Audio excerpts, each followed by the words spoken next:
నమస్తే, నేను మీ ఈశ్వర్. ఈ6 న్యూస్ కి స్వాగతం. వార్తల్లోని ముఖ్యాంశాలు. తెలంగాణలో రైతులకు సీఎం రేవంత్ గుడ్ న్యూస్ చెప్పారు. రైతు భరోసా నిధులు విడుదల చేశారు. రైతులు జూన్ 17 నుంచి అంటే నేటి నుంచి రైతు భరోసా నిధులు వేయనున్నట్లు ప్రకటించారు. మంత్రులతో సమావేశం అనంతరం తెలంగాణలోని రైతుల కోసం ఇప్పటి వరకు 1,00,000 కోట్లు ఖర్చు చేశామని సీఎం రేవంత్ రెడ్డి తెలిపారు.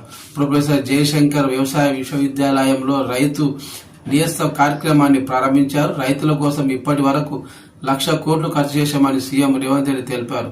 ప్రొఫెసర్ జయశంకర్ విశ్వవిద్యాలయంలో రైతు నేస్తం ప్రారంభించారు. మంత్రులతో సమావేశం అనంతరం సీఎం రేవంత్ రెడ్డి ఈ నిర్ణయం తీసుకుని ప్రకటించారు. మరోవైపు రైతు భరోసా నిధులు విడుదలకు గ్రీన్ సిగ్నల్ ఇస్తున్నట్టు డిప్యూటీ సీఎం బట్టి విక్రమార్క తెలిపారు.